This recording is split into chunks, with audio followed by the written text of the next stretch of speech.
poder falar da cidade que temos feito e da cidade que queremos fazer convosco.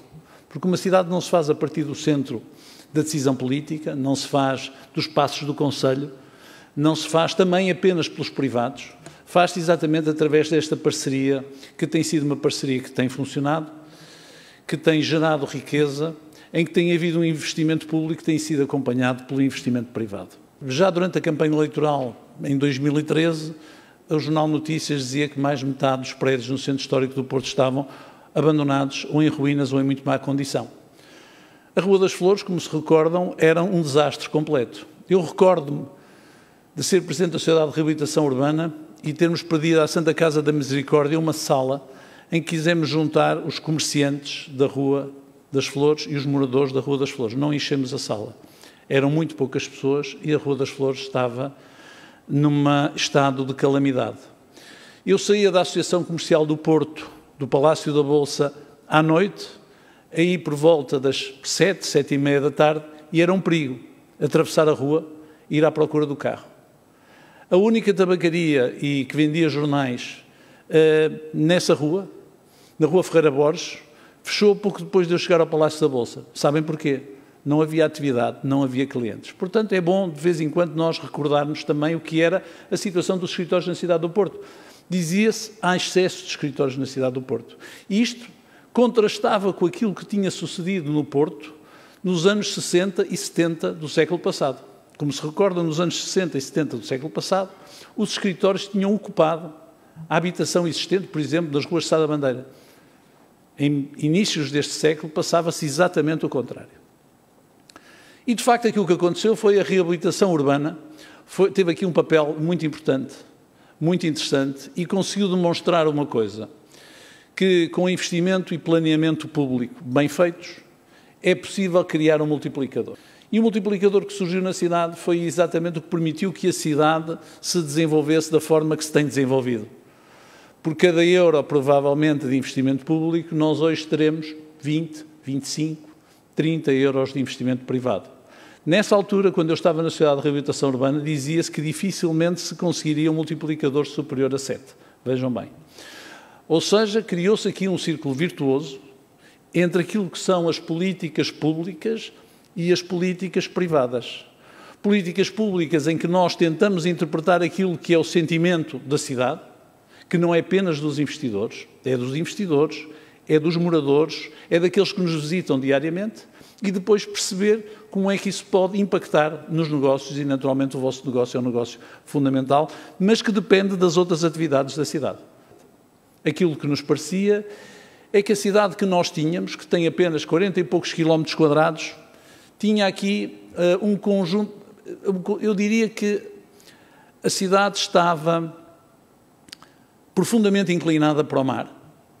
Era muito fácil, naturalmente, para quem, como eu, sempre viveu na Foz, e onde tinha, aliás, o meu escritório antes de me dedicar a esta difícil tarefa, que praticamente depois tinha um centro, ou dois centros, se vocês quiserem. Um é este centro onde nós estamos, que vai daqui, se quiserem, até à Rotunda da Boa Vista. Depois tinha outro centro, a que nós chamamos Baixa e que, curiosamente, alta. Depois tinha uma ribeira e depois tinha os outros territórios periféricos. O que é curioso, sendo nós uma pequena cidade, com apenas 40 e poucos quilómetros quadrados, como é que é possível olhar para a cidade desta forma tão pouco articulada? E, portanto, como sabem, desenhamos um conjunto de estratégias baseadas naquilo que nós precisávamos em termos de alguns sinais que tínhamos que dar. O sinal talvez mais importante que nós demos, já sei que vão pensar que eu vou dizer que foi o mercado do Bolhão, mas não foi. O projeto mais estratégico que nós lançamos foi quando nós resolvemos concessionar o pavilhão Rosa Mota, hoje Super Boca Arena. Essa foi, talvez, a decisão mais polémica que nós, na altura, tomamos. E porquê? Porque há não sei quantos anos que se tinham gasto, a Câmara tinha gasto milhões de euros em projetos, que estão lá arquivados, mas nunca tinha encontrado forma de fazer aquele projeto. Não o conseguia fazer com recursos próprios, não tinha um plano estratégico para o que fazer ali e também não tinha conseguido nunca mobilizar investidores privados para fazer ali alguma coisa. E nós, muito rapidamente, resolvemos, vamos testar o mercado. E testar o mercado é ter um projeto estratégico é dizer o que é que queremos, é garantir que vamos arranjar os jardins, porque os arranjamos e gastamos muito dinheiro nos jardins, e dizer vamos pôr isto a concurso, e ainda vamos querer cobrar uma renda, e ainda vamos querer ter utilização gratuita. E, subitamente, com este pequeno passo, conseguimos demonstrar que havia capacidade de atração. E isto deve-se aos investidores, não fomos nós. A Câmara do Porto não meteu comigo um tostão. E a verdade é que hoje o pavilhão Rosa Mota, como ainda agora se demonstrou na cimeira recente que tivemos, é um enorme fator de atratividade para a cidade. Porque, em primeiro lugar, resolve uma carência que a cidade tinha para congressos e para eventos, e depois porque é, de facto, uma grande reabilitação. Mas lembram-se que, na altura, diziam-me que assim iríamos matar o Centro de Congressos da Alfândega.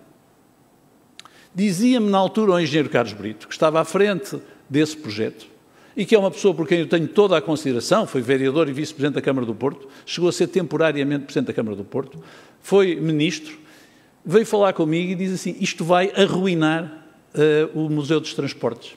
Não arruinou. Hoje, estes dois equipamentos conseguem perfeitamente conjugar-se e aí começamos a ter aquela visão policêntrica da cidade, que não temos que ter tudo concentrado num único sítio. Cada atividade não tem que ter um único sítio. E depois, relativamente ao Bolhão, aquilo que nós fizemos foi, e está aqui o Francisco Rocha Antunes, que foi o cavaleiro, é o cavaleiro andante do Bolhão, e quando alguém lá puser uma placa, vai ver dois nomes, que é daquele senhor que ali está, e de uma arquiteta que não conhecem, que é Cátia Meirinhos, as placas que lá vão estar são os vossos nomes, que também disseram, bom, e aqui vamos fazer ao contrário. E aqui vamos ter investimento público puro e duro. Vamos demonstrar que é possível fazer investimento público puro e duro para criar uma âncora numa zona da cidade, que agora também floresce, mas que quando nós chegamos estava completamente degradada. Estes dois projetos, provavelmente, simbolizam muito esta ideia de que não podemos olhar para a cidade com uma visão ideológica fechada. Hoje, eu sei, vivemos num tempo em que a esquerda diaboliza o investimento privado e, curiosamente, há uma certa direita que diaboliza o investimento público. Ora, nas cidades, só é possível que a cidade cresça se conseguirmos balançar, criar o balanço suficiente entre estas duas componentes, entre estas duas fontes. O que nós sabemos é que o investimento no Bolhão é um investimento reprodutivo para a cidade. Porquê? Porque ali à volta, naturalmente, já hoje se nota que há uma procura que não haveria se o Bolhão estivesse ali a cair. Questão da mobilidade. Aquilo que está a ser feito neste momento e projetado neste momento da cidade vai resolver a excessiva dependência que ela hoje tem do transporte individual. E isto não se faz por proibicionismos. Bem, sei que há cidades e há presidentes de Câmara que acham que se faz através do proibicionismo, proibir os automóveis. Eu não acredito nisto. Eu acho que nós temos que fazer ao contrário.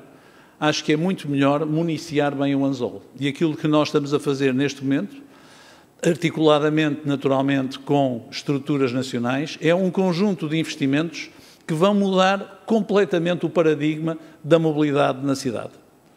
Estamos a falar, naturalmente, das linhas de metro que estão previstas, e vocês creio que as sabem, não vos vou cansar, mas que vão ter um enorme impacto no eixo fundamental da cidade, dentro da cidade, e também na entrada na cidade a partir do sul.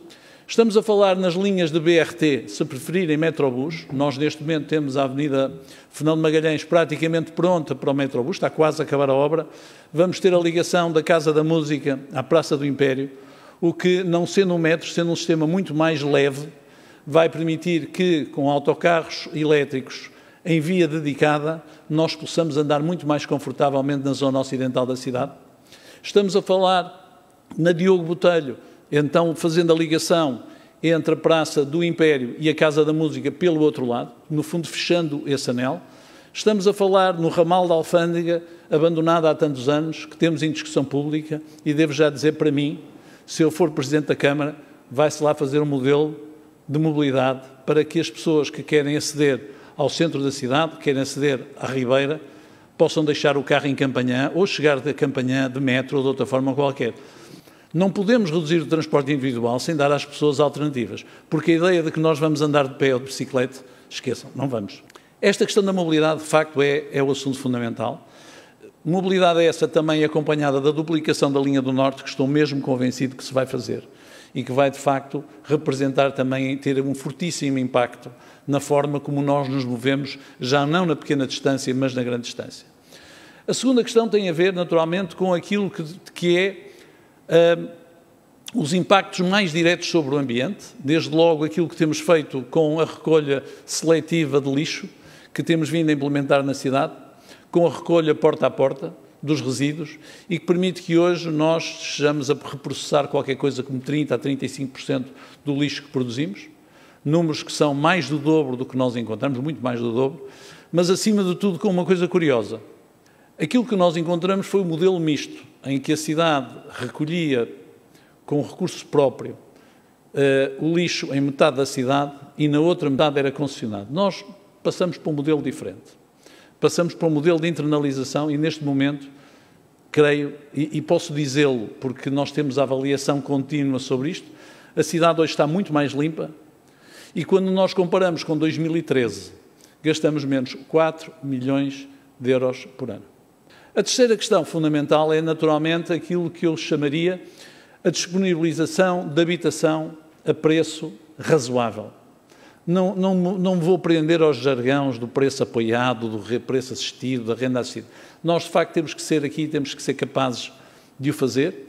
E aquilo que nós temos vindo a fazer nessa matéria, como sabem, é também a desafiar os investidores privados para aquilo que são projetos em compromisso com a Câmara Municipal do Porto, não através da alienação, mas através de contratos a longo prazo em que nós cedemos aquilo que é o nosso território da Câmara. E aqui sim é absolutamente fundamental a participação dos privados. Nós não temos nenhum problema em que venham para o Porto empresas, que essas empresas precisem de habitação para os seus quadros e que haja habitação que não seja a preço controlado.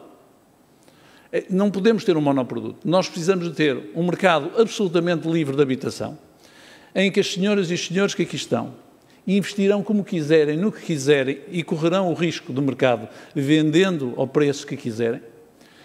Tem que haver uma renda, tem que haver um mercado em que a renda de alguma maneira é equilibrada por aquilo que é o compromisso camarário e que resulta em benefício fiscal, em que nós precisamos de contrabalançar a falha de mercado que hoje existe. Para a geração dos meus filhos é hoje difícil encontrar habitação digna na cidade do Porto que possa ser pago pelos salários líquidos que eles têm. E depois nós, o município, tem que continuar a manter o seu parque habitacional e tem que continuar a disponibilizar casas para aqueles que, em qualquer caso, não as poderão pagar. Mas o nosso objetivo tem que ser que a percentagem da população que precisa disso seja cada vez menor. Ou seja, o Porto tem uma percentagem de habitação social que, na Europa, comparando com um país europeu, porque é assim que nós devemos fazer este matching, é o da Finlândia. E, portanto, compreenderão que a ideia também, muitas vezes propalada, de que o Porto tem que ter muito mais habitação social, não é verdade. O Porto o que precisa é de não ter 13% da população que precisa de habitação social. E isto faz-se através da criação de riqueza e a criação de riqueza faz-se através da atração de investimento e na facilitação que a Câmara pode fazer aos negócios. Não tenho receio nenhum de dizer nós, municípios, temos que ser facilitadores de negócios. E temos que ser facilitadores de negócio porque nós estamos em concorrência com os outros.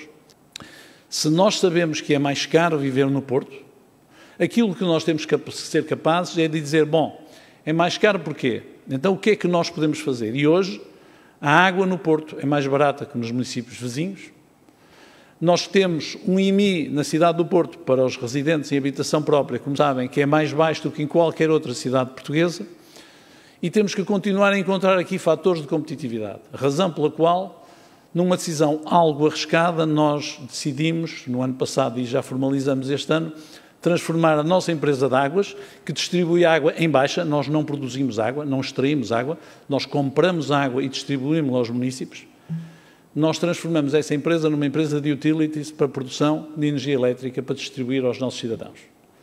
E aqui sim, estamos a entrar aqui no fator duplo da sustentabilidade ambiental e da sustentabilidade social.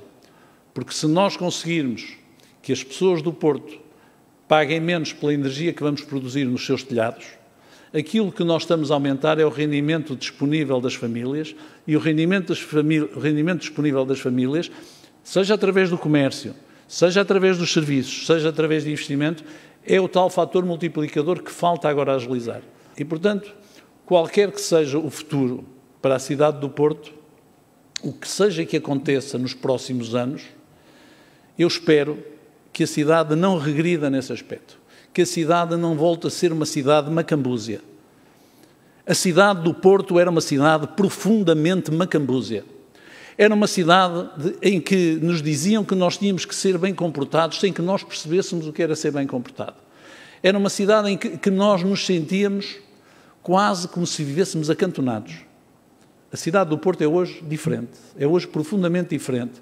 E o mérito não é meu, nem é do Ricardo, nem é de nenhuma das senhoras ou de nenhum dos senhores que aqui está presente. Não, é o mérito de todos. É o mérito de nós nos entendermos e de não tentarmos impor. Eu já falei na ideologia, não tentarmos impor uma ideologia à cidade, porque não a podemos fazer, mas por uma outra razão. Porque nós não podemos impor a ideia da pequenez. Não podemos. Nós podemos ter boas contas e investir. A cidade do Porto, no ano passado, acabou o ano sem dívida. E, no entanto, fez-se investimento. E gastou-se, como dizem, eu digo, investiu-se 6% na cultura. E, no entanto, foi possível. Nós estamos a reconstruir agora um conjunto de coisas. Estamos a fazer o terminal intermodal de Campanhã. É um grande investimento. Não foi por isso que a cidade foi à falência. Nós ficamos com a gestão da STCP, que passou a ser nossa. Mais de 50% do capital da STCP é nossa. Era uma velha aspiração desde 1948. Isso custa-nos a nós qualquer coisa como 8 a 9 milhões de euros por ano. E nós, no entanto, temos boas contas. E porquê? Porque temos crescimento económico, porque temos a capacidade de criar o drive necessário na cidade para que a cidade continue a acreditar, para que a cidade se continue a mover. Porque, de outra maneira, se nós pensarmos pequeno, se pensarmos de uma forma demasiadamente redundante, vamos voltar a encontrar a tal cidade que o António nos falava, que eu também conheci assustado. Eu espero que a cidade seja capaz de continuar com este desafio, de querer coisas novas, de querer ter cimeiras. Bem sei que houve logo algumas pessoas que disseram que tínhamos muito trânsito por causa da cimeira.